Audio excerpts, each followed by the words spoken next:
وبركاته.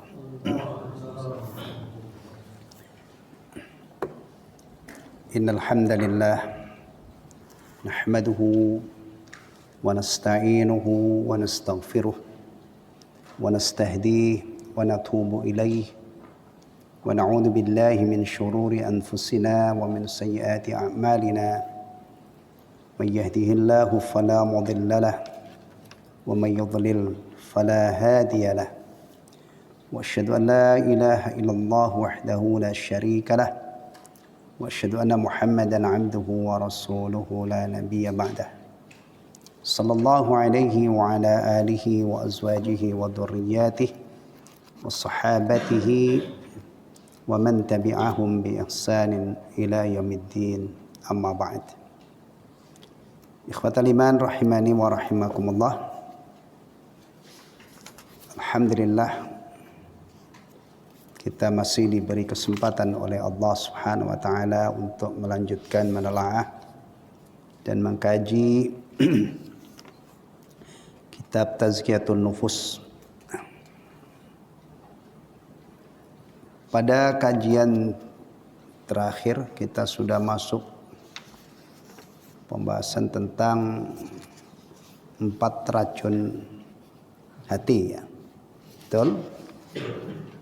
4 racun itu, yang pertama adalah fudulul kalam,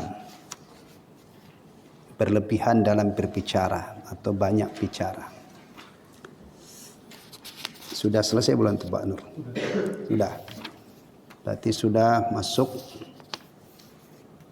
fudulun nazar, banyak melihat atau memandang, ya. Kita mulai dari situ.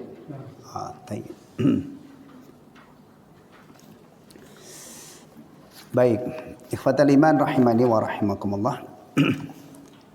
Itu ada kitab terjemahannya, ya. Saya bacakan dari kitab asli yang ada yang saya punya ini. Pada bab-bab terdahulu kadang-kadang ada ketidakcocokan antara kitab terjemahan ini dengan yang saya punya. Tapi secara umum tidak sampai menghilangkan substansi kitab ini. Ya. Sambil kita cocokkan, ya. Untuk melihat halaman 45. Qala al-muallif hafizahullah. Saya enggak tahu Syekh Ahmad Farid ini masih hidup sudah wafat. Saya enggak tahu, ya. Ya, kalau masih hidup doanya itu semoga Allah menjaga beliau, ya. Racun hati yang kedua. Ini dari pangkal pembahasan sumumul qalbi arba'ah. Racun hati ada 4, atau sumumul qalbi al-arba'ah, 4 racun hati. Alhamdulillah yang pertama sudah kita telah, yaitu fudulul kalam. Hati-hati dengan ucapan kita ini, ya. Ada petaka-petaka di balik lesan kita yang lentur ini, ya, yang tidak bertulang ini, ya. Dan kalau dihitung itu banyak sekali, ya, petaka-petaka lisan, yaitu ucapan-ucapan yang dilarang di dalam agama ini. Baik. Yang kedua, ats-tsani fudulun nazar, banyak memandang atau berlebihan dalam memandang. Fudulun nazar, berlebihan dalam memandang atau banyak memandang, ya. Huwa itlaquhu bin nazar ila syai'i bimil'il ain, yaitu melepaskan pandangan kepada sesuatu dengan sepenuh mata, maksudnya dengan fokus, ya. Pandang itu kan macam-macam, ya. Ada yang cuma ngelirik dikit, ya. Ya, ada yang apa? Bimil'il ain, melihat sesuatu dengan melotot dengan sepenuh mata, ya. Ya. Baik. Wan nadharu ila ma yahillun nadharu ilaih, dan memandang apa yang tidak halal untuk dipandang. Masya Allah, ini, ya, orang Islam itu persoalan memandang saja, ada pandangan yang halal boleh dinikmati dan ada pandangan yang dilarang. Nah, ini ilmu tentang ini sudah hilang zaman sekarang. Ya. Iya kan? Apalagi disodori dengan berbagai hal yang memang merangsang mata ini untuk melotot gitu. Tapi inilah agama kita. Ucapan ada yang terlarang, sampai memandang juga ada pandangan yang terlarang, yang haram. Dan itu umumnya hal-hal yang haram itu sangat menarik. Maka untuk meninggalkan yang haram itu memerlukan perjuangan, mana ganjarannya besar. Ya. Taib. Wa huwa aqs 'alal aqsi min ghaddil basar, yaitu lawan atau sebaliknya dari menjaga pandangan. Jadi fudulun nazar itu adalah orang melihat dengan fokus hal-hal atau melihat hal-hal yang dilarang untuk dilihat. Lawannya adalah ghaddul basar, menundukkan pandangan. Ya, menundukkan pandangan. Ini menundukkan pandangan ini tentunya menundukkan pandangan dari hal-hal yang diharamkan. Ya. Wal ghaddu huwa naqs. Ini enggak ada ya di sini ya. Bahwa memandang, nah ini tidak sesuai dengan ini. Kalau pembahasannya di sini diawali dengan pengertian apa yang dimaksud fudulun nazar. Ya. Melihat hal-hal yang tidak halal untuk dilihat. Yang seharusnya dilakukan apa terhadap hal-hal itu? Lawannya apa? Ghaddul basar. Menundukkan pandangan sehingga tidak melihat yang diharamkan tadi. Wal ghaddu huwa naqsu. Sekarang dijelaskan tentang lawannya tadi, ghaddul basar. Diawali dengan menjelaskan kalimat al-ghadd. Wal ghaddu huwa an-naqs. Ghadd itu maknanya adalah kurang. An-naqs. Wa qad amara Allah azza wa jalla bihi, dan Allah azza wa jalla telah memerintahkan untuk ghaddul basar. Qul lil mu'minina yaghuddu min absarihim wa yahfadhu furujahum. Dzalika azka lahum innallaha khabirum bima yasnaun. Wa qul lil mu'minati yaghuddna min absarihinna wa yahfadna furujahun. Katakanlah wahai Muhammad lil mu'minina, kepada orang-orang mukmin laki-laki, yaghuddu min absarihim, agar menundukkan pandangannya, wa yahfadhu furujahum, dan menjaga kemaluannya. Dzalika azka lahum, yang demikian itu lebih suci bagi mereka. Innallaha khabirum bima yasnaun, sesungguhnya Allah maha teliti terhadap apa yang mereka kerjakan. Wa qul lil mu'minati, dan katakanlah kepada orang-orang mukminah, orang mukmin perempuan, yaghuddna min absarihin, agar mereka menundukkan pandangannya, wa yahfadna furujahunna, dan menjaga kemaluannya. Ini bukti bahwa orang mukmin baik laki-laki maupun perempuan itu diperintah oleh Allah ghaddul basar. Biasa diterjemah menundukkan pandangan. Tapi kadang-kadang ada yang punya prinsip begini, mubadzir kalau enggak dilihat. Ada perempuan cantik itu makhluk Allah yang luar biasa. Kalau enggak dilihat, Masya Allah, bercanda sampai dalam masalah seperti ini. Ya. Orang itu kalau belum bisa menjalankan perintah Allah, melanggar itu jangan bercanda dengan apa yang dia langgar itu. Mestinya masih punya rasa malu, kemudian beristighfar, mengharap kesalahannya itu diampuni oleh Allah. Ini termasuk canda yang tidak lucu istilahnya, ya, tidak lucu. Apa korelasinya antara menjaga pandangan dengan menjaga kemaluan? Dalam ayat tadi yang pertama adalah menundukkan pandangan dan menjaga kemaluan. Ini punya korelasi yang sangat kuat, punya hubungan. Orang itu kalau pengen menjaga kemaluannya, awali dengan ghaddul basar, maka ringan. Sungguh sangat menyulitkan kalau orang itu melepaskan pandangannya kepada objek-objek yang bisa menggelorakan birahinya. Dalam kondisi seperti itu pasti dia akan sangat kerepotan, kesulitan untuk menjaga kemaluannya. Maka di dalam Al-Quran itu persoalan zina itu larangannya, redaksinya bukan wala taznun, jangan kamu berzina. Tidak, bukan begitu redaksinya. Tapi wala taqrabu, jangan kamu dekat-dekat zina. Zina itu pesonanya dahsyat. Kalau orang itu main di pinggir-pinggirannya, ya, ibaratnya nanti akan apa? Kecebur. Maka kalau kita ingin mudah menghindari zina, terutama tentunya pertama adalah taufik dari Allah. Kita melakukan upaya-upaya supaya kita ini tidak kotor, supaya kita ini tidak berlumuran dosa zina. Ya, ikuti rambu-rambu syariat.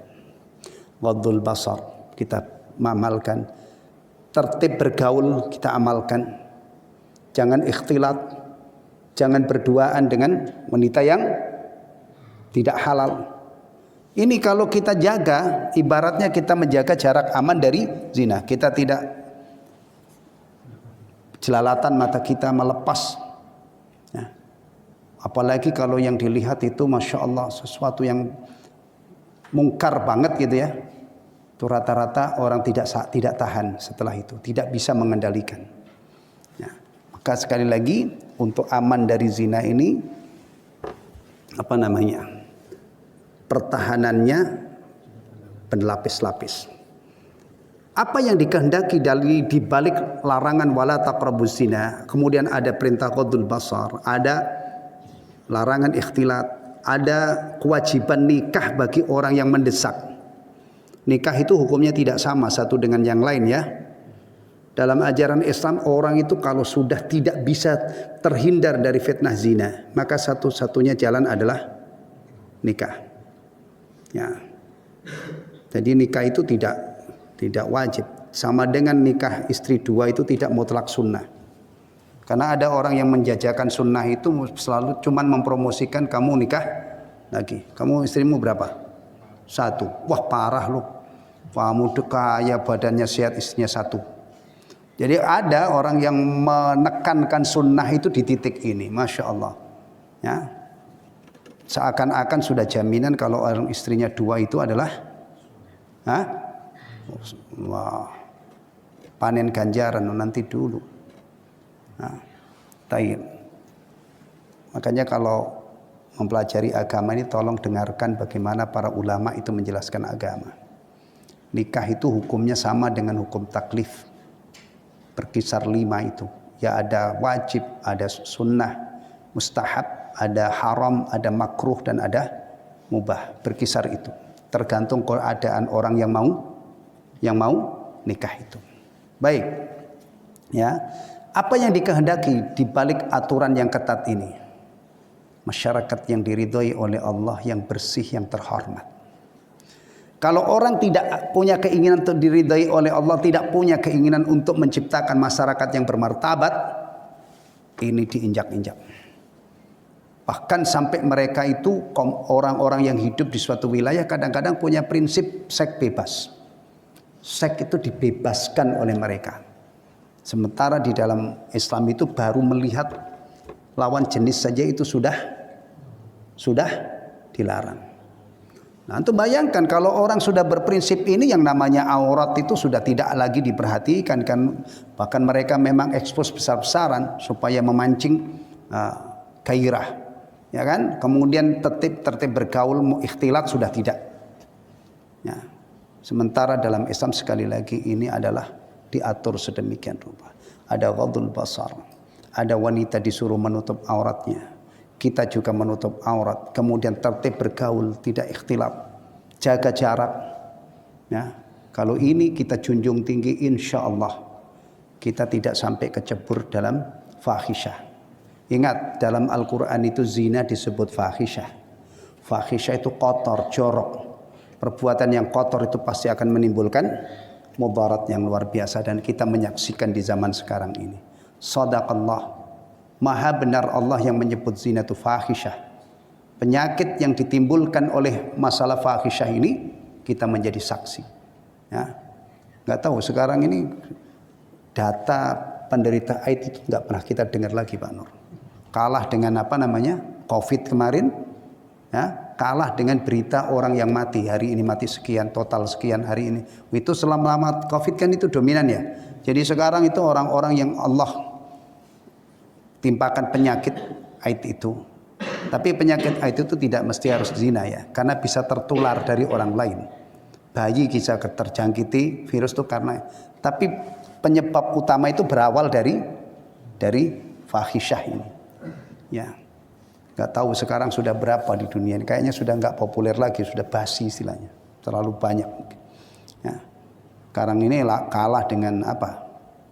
Ya, yang paling dominan berita di negara kita ini apa? Ya, calon-calon presiden lah gitu, atau kalah dengan bola mungkin ya. Taib. Kemudian ujungnya innallaha khabirum bima yasnaun.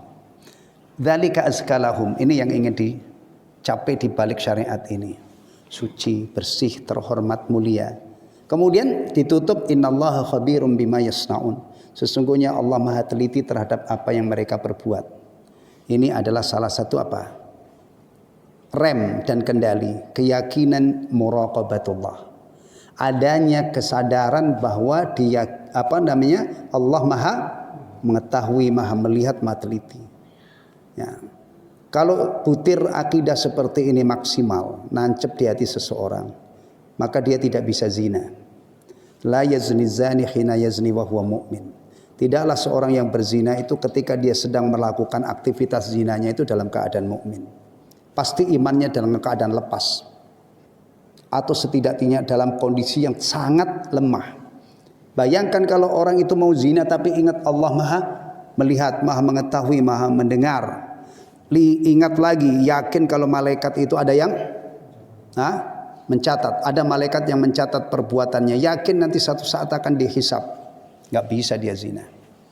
Gak mungkin. Bahkan kalau imannya ini kuat banget, dalam keadaan digoda oleh wanita yang penuh pesona, insya Allah dia masih bertahan. Tapi masalahnya itu di zaman kita sekarang ini siapa yang punya iman seperti itu? Sementara keadaan hidup kita ini memang menyulitkan kita untuk fokus dalam penanaman dan pengembangan iman. Rata-rata iman kita tipis ya.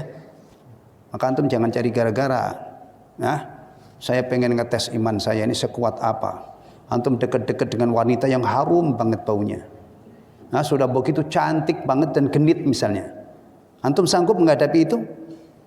Pak Nur, antum berani mengatakan, memberi jaminan kalau saya Pak enggak tergoda. Nanti dulu.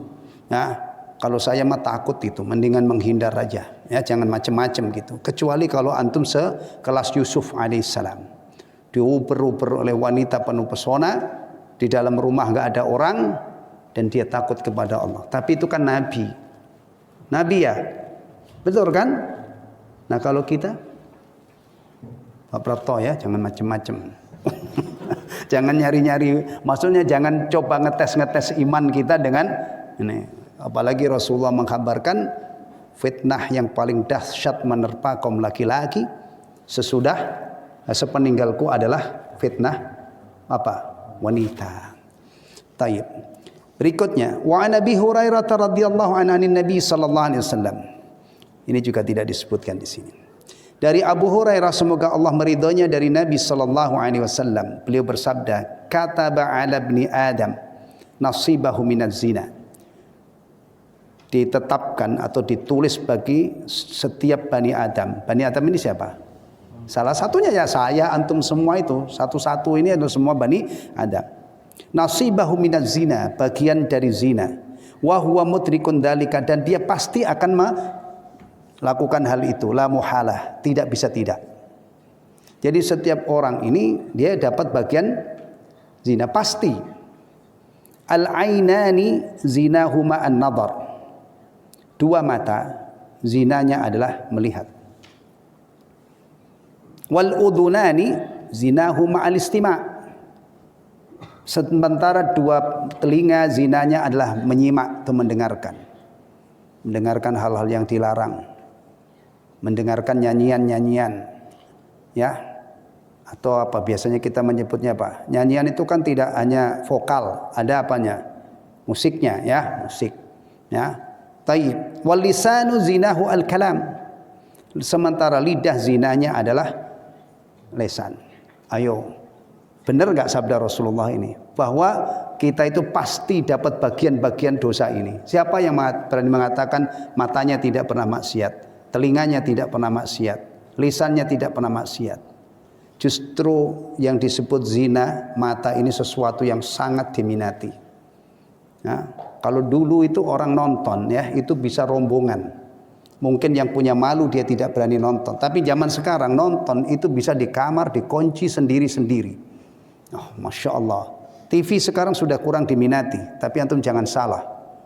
Sekarang itu orang tidak perlu TV lagi. Hanya menggenggam alat yang ukurannya kecil seperti itu. Kalau disalahgunakan dia puas nikmati hal-hal yang dilarang untuk dilihat. Demikian juga maksiat yang lain tadi yang kaitannya dengan telinga, dengan lisan. Ada nggak dalam syariat Islam ini orang yang matanya melihat yang haram dirajam, didera 100 kali, ada nggak? Nah, ada nggak dalam syariat itu? Orang yang mendengar ini apa namanya yang diharamkan, hukumannya dicambuk sekian kali, ada nggak? Nggak, karena ini dosa-dosa kecil. Sepanjang itu masih dengan mata, telinga, itu masih dosa kecil. Tapi, nah lanjutannya. Waliyat zinaha al-batsh. Tangan itu zinanya adalah memukul.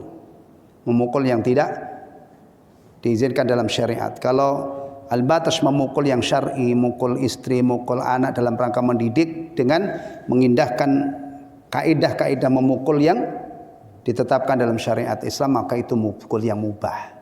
Bahkan bukan hanya mubah, anjuran. Warrijlu zinaha al-khuta. Kaki itu zinanya adalah melangkah. Tentunya melangkah ke tempat yang tidak baik. Kalau lagi ke kaki dilangkahkan dari rumah ke masjid untuk sholat berjamaah atau mondar-mandir kian kemari untuk menjalankan perintah Allah, nah itu bukan zina tentunya. Kalau dikatakan zina ini hal-hal yang dilarang. Wal qalbu yahwi wa yatamanna. Sementara hati adalah menginginkan dan berangan-angan. Wa yusaddiqu dzalika al-farju au yukadzibu. Dan itu dibenarkan atau didustakan dengan kemaluan. Kalau berawal dari mata kok sampai akhirnya zina dengan kemaluannya, yang namanya zina itu al-wat'ul muharram, melakukan hubungan yang haram, berarti sudah berawal dari lihat kemudian dibuktikan dengan benar-benar berzina. Nah, kalau sudah sampai di sini, ini bukan lagi dosa kecil. Ya, Allah tetapkan hukuman. Allah tetapkan zina itu termasuk maksiat yang hukumannya telah ditetapkan oleh Allah. Berarti ada hadnya. Ya, kalau yang masih perjaka dan gadis tidak dihukum mati, 100 kali dera. Ya. Kalau yang muhsan, yang pernah nikah ya secara syar'i, hukumannya rajam. Begini ini ya masih mudah kita baca, masih mudah kita pelajari. Tapi kalau dipraktekkan, saya baca berita itu negara Uganda atau mana? Uganda ya, menerapkan hukuman mati untuk LGBT. Oh itu ternyata negara-negara raksasa termasuk Amerika itu ngamuk. Tidak terima kalau di Uganda itu, di Uganda atau mana kalau nggak salah, Uganda ya, itu diterapkan itu. Masya Allah, ternyata sadaqallah. Kekuatan besar itu memang di dunia ini ingin menggencet Islam, ingin mematikan Islam. Yuriduna liyutfi'u nurallahi biafwahihim. Ternyata benar itu. Semenjak Rasul pertama kali berdakwah gangguan, begitu banyak hari ini juga demikian. Apalagi kalau sudah level negara menerapkan salah satu ajaran Islam, itu yang tidak terima banyak banget. Brunei Darussalam, tetangga kita itu ketika menyatakan sebagai negara Islam ya, Masya Allah, itu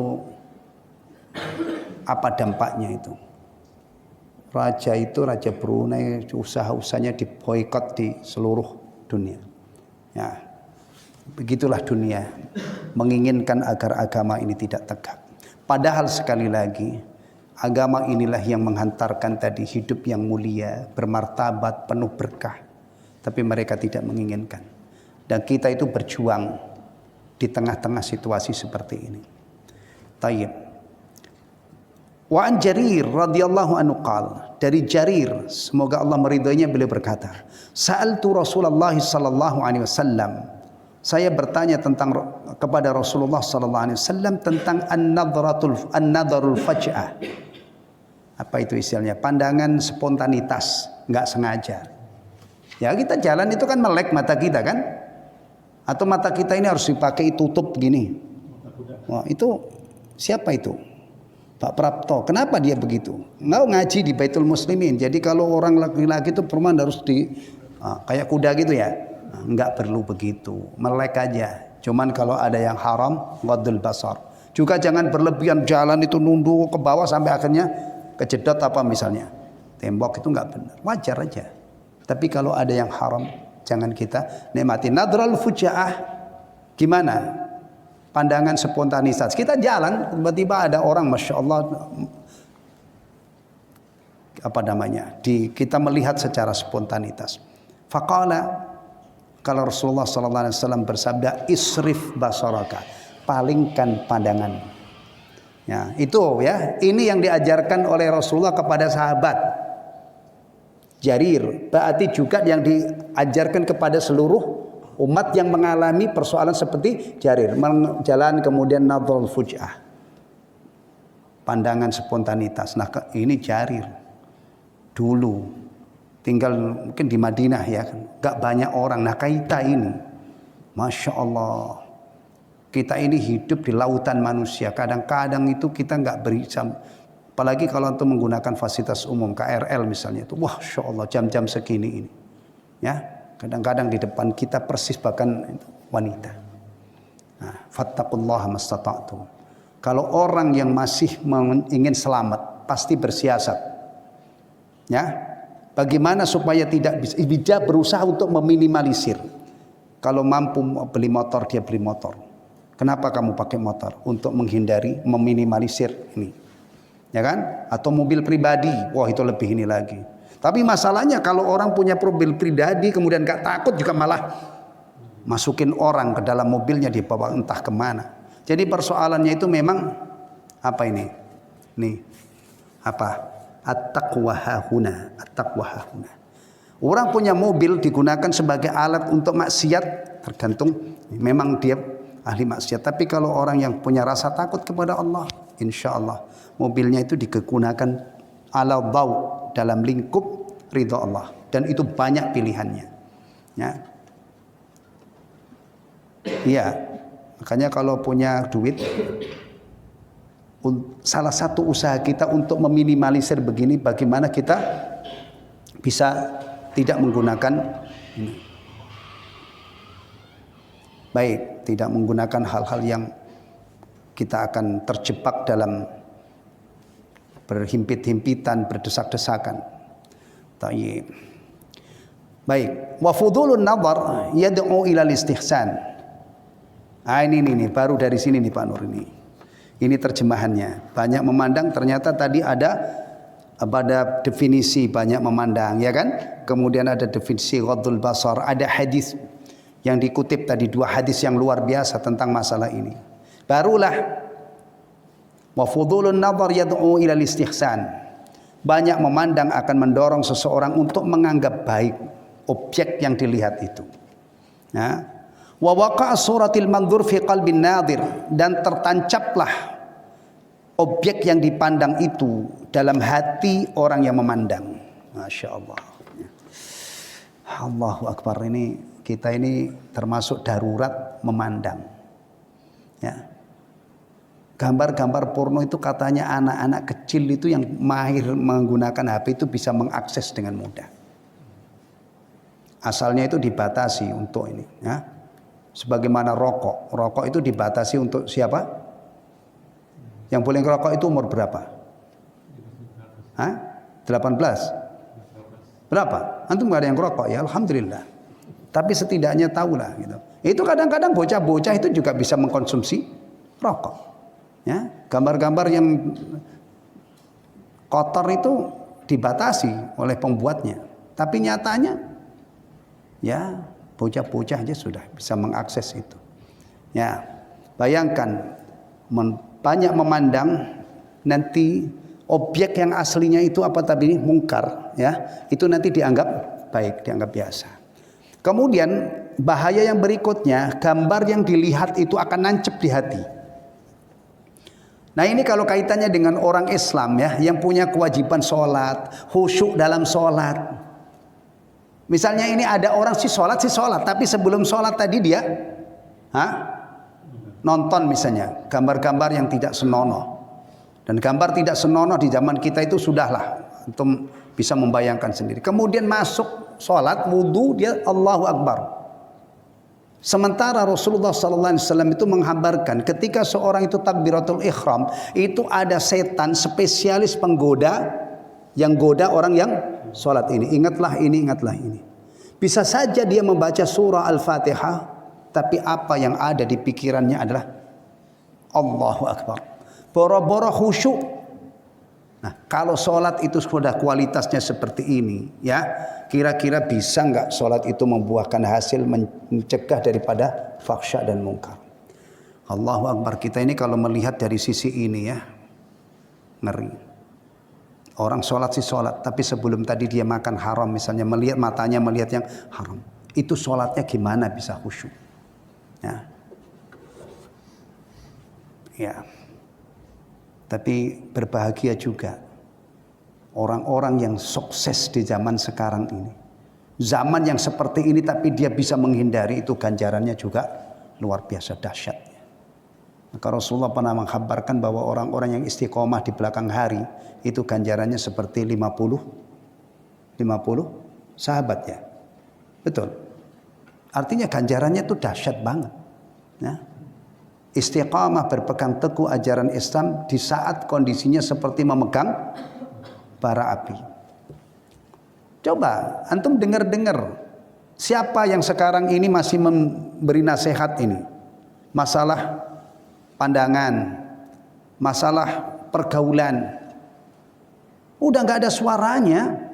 Bahkan di luar sana itu yang ada adalah orang memprovokasi supaya bebas. Anak remaja sekarang, pemuda, dia tidak pacaran, tidak mempunyai yang tidak, itu dianggap aneh. Ya, rata-rata sedikit sekali yang masih bertahan. Ya. Dan itu faktor utamanya adalah tadi ketakwaan. Di luar sana sekarang sudah tidak ini. Bahkan sudah tidak ada suara lagi sekarang itu yang saya dengar, misalnya aktif memberi bimbingan kepada remaja, jangan kamu lakukan ini. Pacaran itu kayaknya sudah, kita ini sudah pecundang semua, sudah kalah dengan keadaan sehingga tidak ada yang menyuarakan. Ya, kalau kita suarakan di sini paling berapa orang yang dengar. Tapi alhamdulillah ada media ini, mudah-mudahan sampai keluar juga. Ya kan? Baik, makanya pengalaman seorang muslim ketika mempelajari Islam, ilmu yang dia pelajari dan membutuhkan perjuangan yang luar biasa untuk mengamalkannya, itu ilmu seperti ini. Ya kan? Itu melihat wudhu itu gampang langsung dipraktekkan, sholat bisa. Adab berpakaian, ya, antum yang sudah paham bahaya isbal, antum memilih pendapat yang mengatakan pokoknya tidak boleh lebih dari mata kaki. Saya lihat sudah banyak yang mempraktekkan. Ya. Orang-orang cingkrang istilahnya itu, meskipun dunia ini kadang-kadang ya, nyindir-nyindir atau meremeh, tapi alhamdulillah tidak bisa dibendung. Ini masalah jenggot, ya. Ada 5 kata perintah dalam hadis Nabi tentang jenggot itu, alhamdulillah mudah. Tapi yang begini-begini ini, jujur siapa yang berani mengangkat? Itu mah sudah menjadi kebiasaan saya, Pak. Ghodul basar, saya tidak pernah maksiat dengan lisan saya. Saya sudah tidak pernah maksiat dengan, waduh. Justru antum keluar-keluar seperti itu menunjukkan kualitas Anda buruk. Karena apa? Anda mentazkiyah diri Anda. Anda merasa suci, merasa bersih, merasa tidak punya dosa. Justru Anda mengklaim Anda berani ini menunjukkan kualitas agama Anda buruk. Karena salah satu ucapan yang membuat ucapan yang dilarang itu adalah tazkiyah. Mentazkiyah diri sendiri, menganggap dirinya baik, menganggap dirinya soleh, menganggap dirinya suci, termasuk merasa aman dari adab Allah. Itu semua adalah malapetaka juga. Tayyib. Fayuhaddisu anwa'an minal fasadi fi qalbil abdi, maka akan memunculkan berbagai macam kerusakan di dalam hati seorang hamba. Padahal ilmu tentang hati di awal kitab ini apa? Ilmu tentang hati. Kalau hati itu bagus, baguslah seluruh anggota tubuh. Fungsinya akan fungsi-fungsi yang positif. Kalau dalam bahasa agama kita, anggota tubuh itu akan menjadi alat untuk taat kepada Allah. Tapi kalau sudah keracunan dari jalur ini, keracunan juga dari yang kemarin banyak bicara, hati menjadi keracunan, terpapar racun, pasti berdampak pada anggota tubuh yang lain. Apa di antara jenis-jenis kerusakan yang akan dialami oleh hati, kerusakan di hati? Ketika masalah fudulun nazar ini tidak bisa dikekang, ya, tidak bisa dihindari. Minha, di antaranya atau salah satu kerusakan yang akan dialami oleh hati, annan nadharata sahmun masmumun min sihami iblis, bahwa memandang itu adalah panah beracun dari panah-panah iblis. Objek yang kalau kita pandang ini adalah kita durhaka kepada Allah, dan itu yang paling dahsyat adalah wanita. Maka pandangan memandang kepada objek yang tidak halal itu adalah sahmun min syihami iblis, salah satu panah iblis, ya.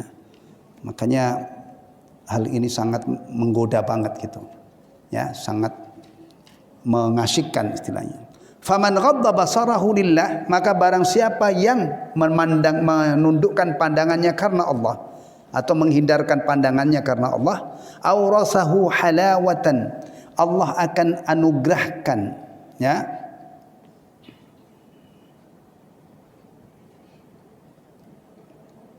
kelezatan, yajiduha fil qalbihi, yang akan dia rasakan dalam hatinya, ila yaumi yalqa, sampai pada hari dia bertemu dengan Allah.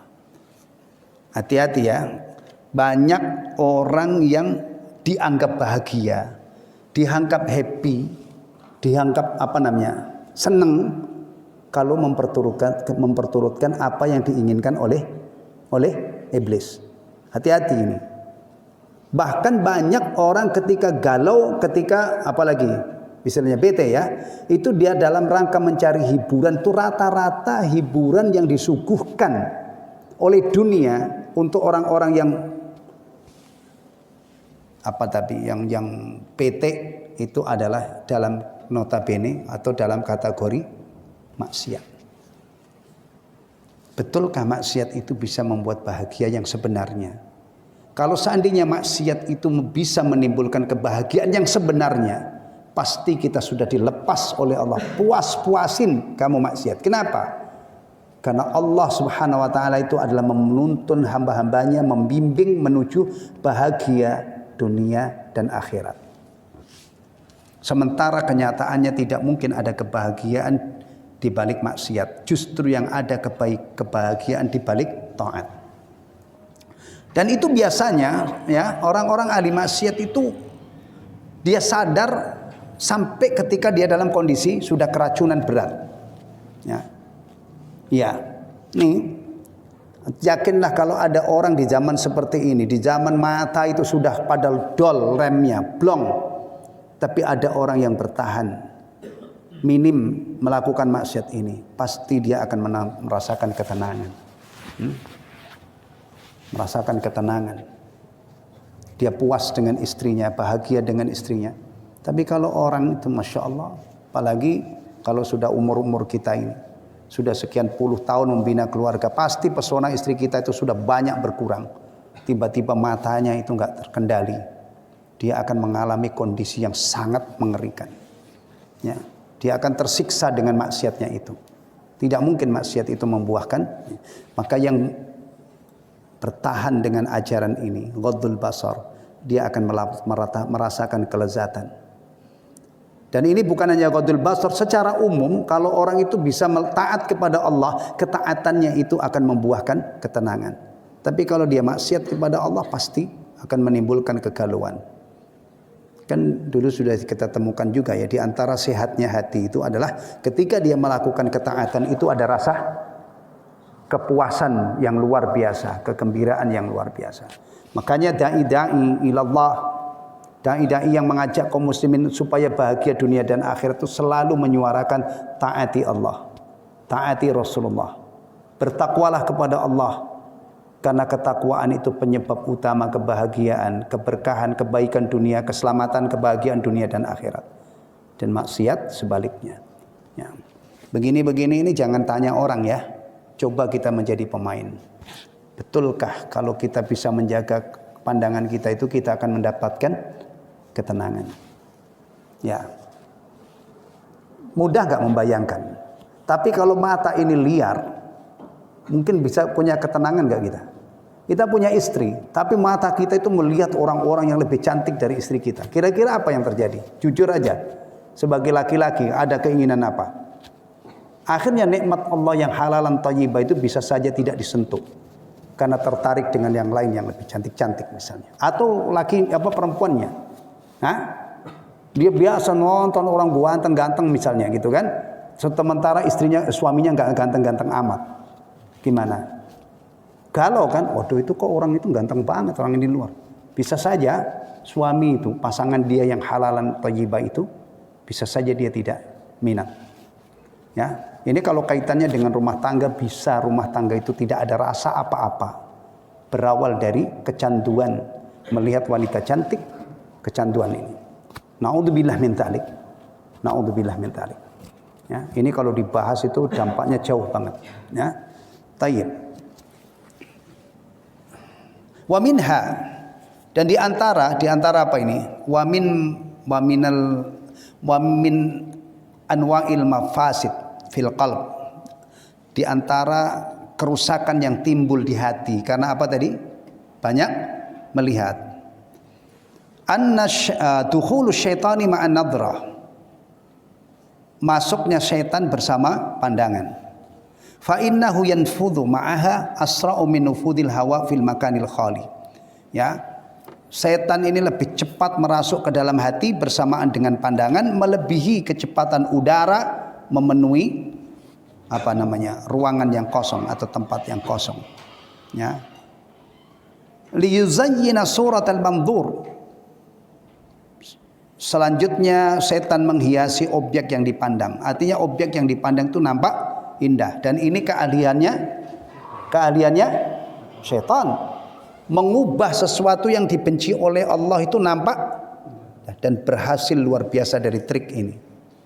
Ya, iya. Rata-rata orang pasti tercebur di sini, kecuali ada yang nasihati. Kalau ini dilepas, ya.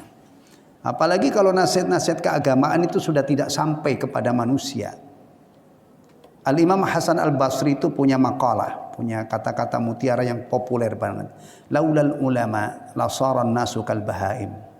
Kalau bukan karena ulama, ya, manusia itu pasti seperti binatang ternak. Gaya hidup binatang ternak ini akan muncul ketika ulama sudah tidak punya peran.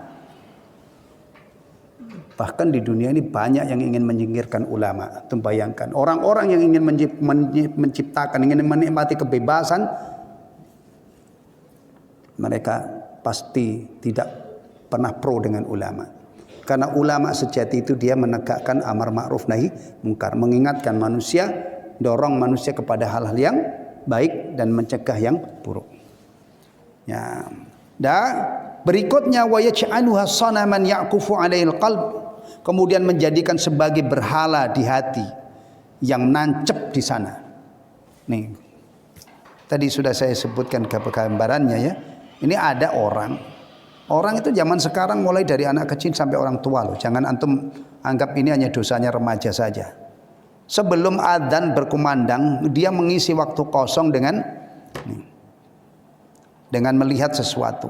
Kalau dia misalnya nonton bola, nanti sholat itu juga dibawa masuk ke bola, itu dimasuk ke sholat, itu bola. Tapi kalau ini tadi, nadhrah ini adalah objek-objek yang fahisyah, gambar-gambar porno, atau bukan hanya gambar, adegan porno ditonton.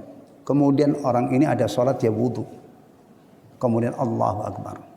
Bisa saja badannya itu sholat, tapi yang ada di pikirannya setan, ingatlah ini, ingatlah ini, ingatlah ini. Ternyata agama ini saling terkoneksi ya. Pengen sholat khusyuk itu tidak bisa. Termasuk doa itu supaya diijabah terkait dengan makan. Maka antum bisa bayangkan orang beragama itu tidak bisa ngambil sepotong-sepotong. Ya, benar nggak? Benar nggak kalau kita? Jadi saling terkoneksi. Kita supaya doa kita diijabah oleh Allah. Berarti kita harus mengupayakan sedapat mungkin asbabul ijabah dan mawani'ul ijabah kita hindari, asbabul ijabah kita hadirkan. Demikian juga ini, kita pengen sholat kualitasnya bagus. Misalnya ini sholat ya, antum pengen sholat khusyuk, sementara di tempat antum sholat itu masya Allah ini lagu dangdut, ini lagi masuk ke suara antum. Kira-kira mana yang dominan, lagunya atau antum menghayati makna Fatihah? Lagunya. Antum sholat sambil melihat kalender ada di depan antum sholat tidak melihat ke bawah, tapi antum melototin kalender sholat. Kemana antum? Kemana-mana. Bisa saja, wah ini baru tanggal 10, kajian masih lama. No. Astagfirullah, ternyata saling pengen sholat khusyuk. Hindarkan semua yang mengganggu kita. Bahkan ulama-ulama mengingatkan kita itu kalau pakai pakaian yang ada gambar-gambarnya, ada tulis-tulisannya gitu ya, itu jangan dipakai sholat. Nanti kasihan makmum yang ada di belakang. Ya, dan saya membuktikan itu. Bahkan sekecil apapun itu akan diberdayakan oleh setan untuk sholat. Maka ana sarankan antum yang hobi pakai sarung, ya, itu kan ada capnya itu, BHS, Atlas, macam-macam, Wadimor, macam-macam, yang ada timbulnya itu ya. Itu antum jangan ditaruh di bagian bawah belakang. Kalau bisa dibalik. Alhamdulillah saya sudah mempraktekkan itu. Cuman kadang-kadang ada yang tidak bisa disembunyikan karena atas bawah itu ada capnya, ada tulisan BHS misalnya. Ini kalau yakin lah itu kalau orang yang di belakang ini melihat itu dia dibawa ngelantur itu dengan sebab melihat apa? Tulisan itu Atlas, BHS, Wadimor itu dibawa ngelantur kemana-mana dengan umpan itu. Apalagi Masya Allah kalau umpannya itu tadi yang susah untuk dihapus dari ingatan, dan itu melekat di hati ya, melihat hal-hal seperti itu yang yang porno-porno itu. Akhirnya summa ya'iduhu wa yumanni, kemudian mulailah setan ngerjai orang ini ya, kemudian menebar janji dan angan-angan. Kemudian berikutnya apa? Ini kalau dituruti terus, wa yuqidu 'alal qalbi nar syahawat, dan dia akan menggelorakan di dalam hati api syahwat. Kemudian wa yulqi hutabal ma'asi, lalu dia melemparkan kayu bakar kemaksiatan, allati lam yakun yatawassalu ilaiha biduni tilkas surah, yang tidak bisa dia lakukan kecuali dengan media gambar itu. Berawal dari apa ini tadi? Ini gambaran yang paling mengerikan ya. Berawal dari asalnya pandangan itu zinanya mata. Sampai di sini dosa besar apa dosa kecil? Nah, tapi kalau dituruti terus sampai akhirnya puncaknya dibenarkan dengan kemaluannya. Kalau sudah sampai di sini, ini termasuk yang paling diinginkan oleh siapa? Oleh syaitan. Ya, paling diinginkan oleh syaitan. Kalau tiap hari itu iblis itu menebar pasukannya, ngerjain orang. Nanti kalau sudah dapat prestasi, berhasil, dia lapor. Ada yang mengatakan lapor, saya berhasil menanamkan permusuhan antar suami istri. Jawabannya setan apa? Raja iblis apa? Jawaban iblis. Itu bukan istimewa, nanti bisa baik lagi dia. Tapi ketika yang satu itu lapor berbuat zina ya, berhasil menggoda orang sampai berzina, dia dapat penghargaan, dapat mahkota. Karena zina ini memang dahsyat pengaruhnya. Ya. Taib. Udah Isa? Ya, nanti kita lanjutkan ba'da Isya insyaallah. Ba'da adzan ya.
la ilaha illallah salli ala Muhammad Muhammadin wassalatu al-fadhil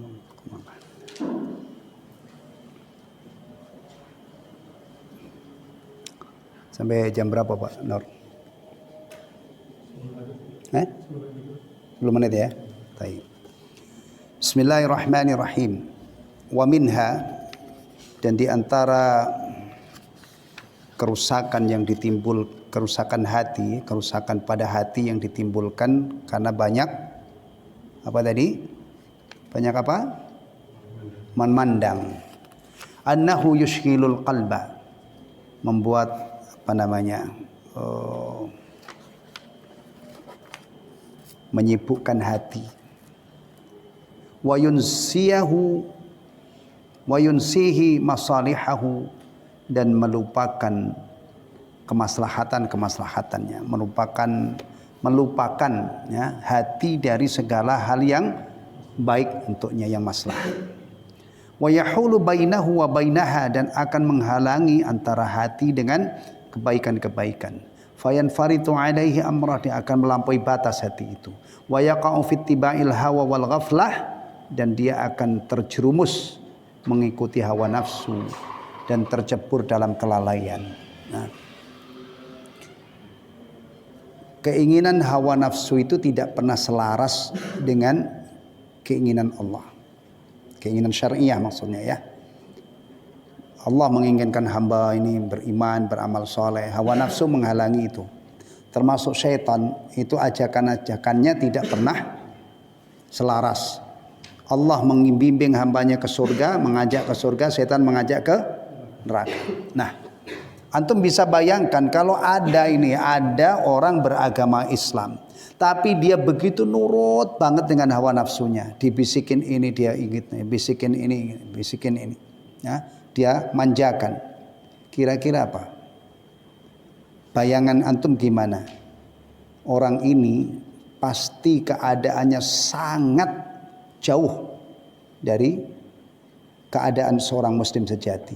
Demikian juga syaitan, ya, dituruti bisikannya, ya. Pasti orang ini hidupnya mandul dari kebaikan-kebaikan, penuh dengan berlumuran dengan maksiat. Salah satu pasukan setan yang paling elit, paling kuat itu apa? Antum merasakan enggak? Saufa. Ya. Entar. Begini ini kumandang adzan, di luar sana itu ada orang dengar adzan, enggak tergerak untuk sholat, entar. Ini biasanya orang yang masih sholat ya, itu sholatnya nanti sampai kadang-kadang tengah malam baru sholat. Padahal sebagian ulama mengatakan waktu isya itu berakhir tengah malam jam 12. Nah, itu terasa banget. Maka di kitab Talbis Iblis itu disebutkan ada sebagian salaf yang mengatakan uhadzirukum saufa. Aku peringatkan engkau terhadap saufa, entar. Fa innahu akbaru junudi iblis. Karena itu adalah pasukan iblis yang paling kuat. Berapa banyak korban melalui jalur ini? Entar. Itu merasakan. Ya kan? Maka hawa nafsu itu harus ditaklukkan. Jangan dibunuh. Kalau dibunuh nanti antum bukan manusia lagi. Gak ada selera makan, gak ada selera nikah ya. Ditertibkan, jangan kelunjak. Ya. La yu'minu ahadukum hatta yakuna hawahu taba'an lima ji'tu bihi. Ya, menjadi jinak, jangan kelunjak. Tidak beriman salah seorang di antara kalian hingga hawa nafsunya tunduk mengikuti apa yang aku ajarkan, kata Rasulullah. Nah, ini disebutkan ghaflah. Ghaflah itu kondisi seseorang di dunia ini tidak ingat mati, tidak ingat akhirat. Akhirnya dia menekuni hal-hal yang tidak ada manfaatkan, bahkan membahayakan. Ghaflah itu termasuk penyakit hati yang luar biasa bahayanya. Orang di dunia nggak ingat bahwa dia hidup ini dikasih kesempatan untuk ibadah, untuk kebahagiaannya sesudah mati. Orang yang dirundung yang penyakit ghaflah ini udah nggak pernah ingat hal-hal yang mendatangkan maslahat. Dan meninggalkan Jumatan itu bisa mengkondisikan orang menjadi diliputi ghaflah. Makanya Rasulullah memperingatkan orang jangan sampai meninggalkan Jumatan. la yantahiyanna aqwamun an wada'ihimul jumu'at aw la yahtimannallahu ala qulubihim tsumma la yakununna minal ghafilin. Hendaknya orang-orang itu segera jera dari meninggalkan Jumatan, atau kalau dia terus meninggalkan, Allah akan menutup hati mereka lalu mereka menjadi orang yang diliputi kelalaian. Na'udzubillah min dzalik, ya. Lagi-lagi agama ini punya terkoneksi. Anda pengen selalu ingat hal-hal yang baik terkait dengan kewajiban menjalankan Jumatan. Kalau setidak-tidaknya orang itu kalau Jumatan, apalagi Jumatan itu dianjurkan juga datang awal supaya dengar khutbah gitu kan. Paling hendak dapat wasiat ittaqullah. Itu sudah cukup sebenarnya kalau orang itu faham, ya. Karena orang muslim itu kalau dinasihati ittaqullah itu mestinya ngefek banget. Uraiannya panjang lebar itu enggak perlu. Bahkan sunnahnya khutbah itu tidak boleh panjang-panjang. Cukup pesannya ittaqullah, kamu akan mati, kamu nanti akan menghadap Allah, kamu akan diberi balasan. Di sana ada surga, ada neraka. Itu aslinya. Materi khutbah itu berkisar itu. Tapi sekarang mimbar khutbah itu dinaiki oleh orang beraneka ragam orang, ya. Kadang-kadang khutbah itu juga isinya masalah-masalah yang jauh dari kehidupan sehari-hari. Taib. Kemudian qala Allah Ta'ala wa la tuti' man aghfalna qalbahu an dzikrina wattaba'a hawahu wa kana amruhu furuta. Ada enggak di sini? Enggak ada ya? Oh, ada ya? Dan janganlah kedua matamu berpaling dari mereka karena mengharapkan perhiasan kehidupan dunia. Dan janganlah engkau mengikuti orang yang hatinya telah kami lalaikan dari mengingat kami, serta menuruti keinginannya dan keadaannya sudah melampaui batas. Ya Allah, ini ayat Al-Quran, ya, melarang kita untuk mengikuti orang yang dibutakan hatinya oleh Allah. Tapi apa yang terjadi di lapangan? Justru orang-orang Islam itu idolanya sebagian besar adalah dari kalangan ini. Bahkan kadang-kadang itu idolanya itu bukan orang Islam. Bayangkan, orang Islam mengagumi orang bukan Islam, itu bahayanya luar biasa. Ya, sampai MUI itu kemarin keberatan dengan adanya konser Coldplay, ya. Itu karena disinyalir ini adalah mengkampanyekan LGBT. Tapi MUI kalah suaranya. Ya. Bahkan kita sudah diledek-ledek istilahnya. Itu Coldplay itu sebelum nanti November itu di GBK itu sudah sudah konser di mana? Antum nggak tahu ya? Di Singapura sampai 6 hari atau 7 hari non-stop. Allahu Akbar. Singapura itu bagi orang-orang berduit itu kayak saya pulang kampung ke ini. Ya Pak Prato ya? Kayak antum pulang ke kampung antum karena naik pesawat itu kan. Sebentar sampai. Ya Allah. Ya, udah nggak ada suaranya, udah kegilas dengan yang apa namanya, yang merestui, yang pro, bahkan yang sudah siap beli tiketnya. Baik. Wa atibaul basar wa itlaqul basar yujibu hadhil umur ats-tsalatsa. Melepaskan pandangan secara liar, secara nanar terhadap hal-hal yang dilarang itu akan menimbulkan atau memunculkan 3 hal ini tadi. Apa 3 tadi? Yang pertama adalah bahwa pandangan itu adalah panah beracunnya iblis. Yang kedua, seiring dengan memandang yang haram, setan ikut masuk melalui jalur itu. Yang ketiga, membuat hati sibuk dengan hal-hal yang dia lihat tadi. Ini kita tutup sampai di sini. Ini apa namanya? Berikutnya satu alinea ini. Wa qala atibbaul qulub, dan para dokter hati mengatakan. Dokter hati ini maksudnya siapa? Ulama-ulama yang dianugerahi oleh Allah Subhanahu wa taala ilmu tentang masalah ini yang luar biasa. Yang apa namanya? Dirangkum di dalam kitab ini. Kalau dikatakan atibbaul qulub, yang fenomenal, ulama-ulama yang Masya Allah dianugerahi ilmu oleh Allah yang luar biasa dalam masalah ini. Tapi ingat ya, ketika kita memuji seorang ulama punya kehebatan, punya keahlian di bidang tertentu, itu tetap dalam batas mereka tidak maksum. Itu harus kita jaga. Siapa? Yang materi-materi kitab ini adalah menyadur dan merangkum dari Atibbaul Qulub ini. Yang paling sepuh siapa? Imam Al-Ghazali ya. Imam Al-Ghazali rahimahullah. Saya lebih suka mengeja Al-Ghazali. Nah, karena itu yang lebih benar ejaannya. Nah, ada yang menyebut Al-Ghazali, ada Al-Ghazali bitasydidi zai. Ya, saya baca itu di Muqaddimah Ihya Ulumuddin itu lebih ada yang mengatakan ini lebih tepat. Itu tahun berapa? 450 sampai 555. Berarti umur beliau cuman 55 tahun. Nah, Imam Al-Ghazali. Kemudian Ibnul Qayyim Al-Jauziyah ini sesudah Al-Ghazali rahimahullah 691 sampai 751. 9 tahun sama 51, umurnya berarti 60 tahun Imam Ibnul Qayyim. Yang ketiga Ibnu Rajab Al-Hambali 736 sampai 795. Berarti umurnya berapa itu? Berapa itu? 95 dikurangi 36. Kurang dari 60 tahun juga ya. Masya Allah. Ini ya diantaranya yang disebut Atibbaul Qulub. Maka biasanya ulama-ulama kontemporer ini kalau bicara hati nyadur dari sana. Ya. Hati-hati, kadang-kadang ada orang itu berkomentar itu tidak hati-hati dan tidak santun.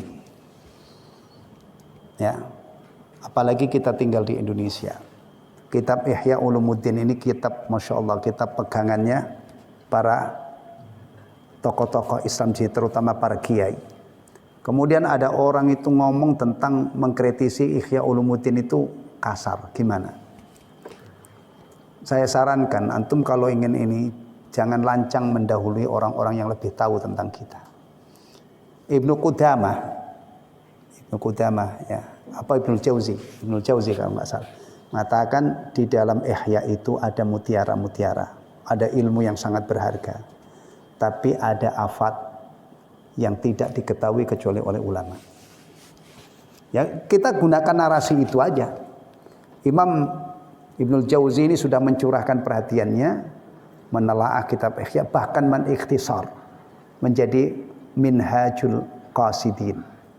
Itu masih dianggap terlalu luas, terlalu panjang, diikhtisar lagi menjadi Mukhtasar Minhajul Qasidin. Jadi kitab Mukhtasar Minhajul Qasidin itu meringkas Minhajul Qasidin. Minhajul Qasidin itu adalah meringkas dari Ihya Ulumuddin. Gitu. Ya.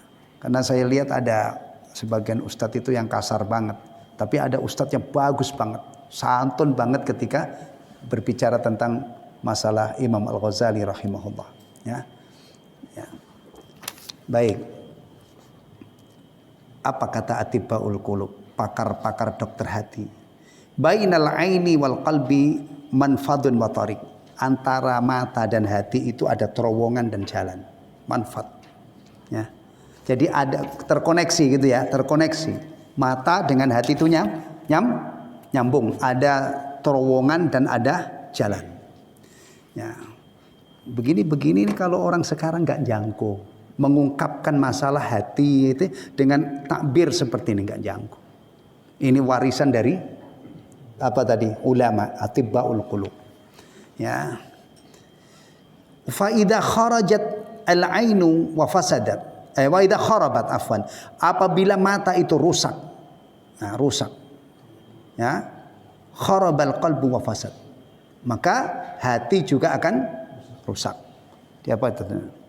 Ketika mata runtuh dan rusak, ya rusak maksudnya, runtuh. Maka hati pun ikut rusak. Tayyib. Fasara kal mazbalah. Berawal dari mata yang tidak terkendali, dampaknya merusak hati karena ada nyambung, ada terkoneksi antara mata dengan hati. Lalu wasara kal mazbalah. Maka hati itu akan jadi tong sampah. Diartikan apa itu? Menjadi sampah. Mazbalah ini tong sampah ya. Mazbalah ini isi makan, berarti hati itu nanti akan seperti tong sampah. Isinya apa? Allati hiya mahallun najasat.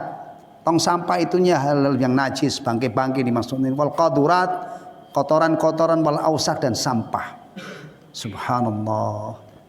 Ini ilmu luar biasa. Berarti kalau kita peduli hati, dan sekali lagi ilmu tentang hati itu seperti raja, ya kan? Kalau hati itu baik akan menjalar kepada seluruh tubuh, berarti racun ini harus diperhatikan. Mata ini rusak, hati rusak. Hati rusak akhirnya seperti tong sampah. Hal-hal yang najis, yang kotor, sampah kumpul di situ. Fala yasluhu lisakani ma'rifatillahi wa mahabbatihi. Masya Allah, ini ilmu tingkat tinggi ini ya. Ya, tentang hati. Maka tidak layak untuk bersemayam ma'rifatullah dan mencintai Allah. Hati seperti ini sudah tidak ada di dalamnya rasa lezat beriman kepada Allah. Tidak ada lagi ma'rifatullah, pengenalan kepada Allah nggak bisa di hati yang seperti ini. Wal inabatu ilaih limasakani wa nisakani wal inabati ilaih, juga tidak ada inabah, semangat untuk kembali ke jalan benar kepadanya. Wal unsi bihi, dan tidak akan ada ketenangan. Wasururu biqarbi, dan tidak ada kebahagiaan dekat dengan Allah. Wa inna ma yaskunu fihi adhdatu dzalik, dan akan bercokol, akan bersemayam di dalam hati lawan dari itu semua. Menjadi gelap, ya, tidak kenal Allah, tidak ada rasa cinta kepada Allah, tidak ada semangat untuk kembali, tidak ada kebahagiaan ketika dia mendekat dengan Allah Subhanahu wa taala. Dan saya kira semua sepakat kita ini dalam kondisi masih tertatih-tatih ingin membersihkan diri kita dari racun ini. Betul ya? Atau antum berani mengatakan, wah hati saya itu sudah tenang banget, ingat Allah terus, kalau sholat itu nikmat banget. Keren banget kamu. Sudah kayak siapa? Nabi SAW nyari hiburannya di sholat.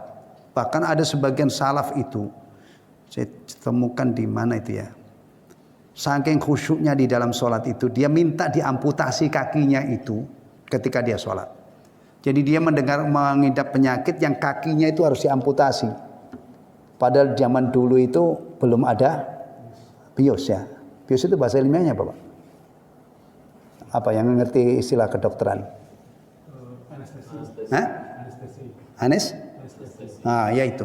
Nggak ada. Kalau sekarang kan orang kalau mau operasi di bios dulu kan. Nah itu ada seorang salaf itu dia mau minta dipotong kakinya kalau dia sedang sholat. Allahu Akbar, kakinya dipotong nggak terasa. Antum ada yang sudah sampai ke level itu? Masya Allah. Maka kelezatan ibadah itu sebenarnya ada, tapi tidak sembarang orang yang bisa sana. Kita kepengin tapi masih jauh. Ya kayak saya pengen punya Alphard lah, Alphard model baru misalnya, tapi jauh itu saya nyadar, cuma pengen aja nggak. Itu urusan agama itu juga kita pakai target-target yang tinggi. Kita itu kepingin merasakan nikmatnya ibadah, merasa khusyuknya, menikmati khusyuknya. Itu keinginan yang masih terhalang oleh sekian hal yang bersemayam di dalam diri kita. Maka usahakan agama itu kita pikirkan, kita usahakan ada kemajuan. Nah, saya kira sepakat ya, ilmu yang paling berat untuk diamalkan adalah ilmu yang tersimpan di kitab kecil ini. Benar ya? Benar nggak? Kalau Al-Adabul Mufrad antum pulang bisa langsung apa?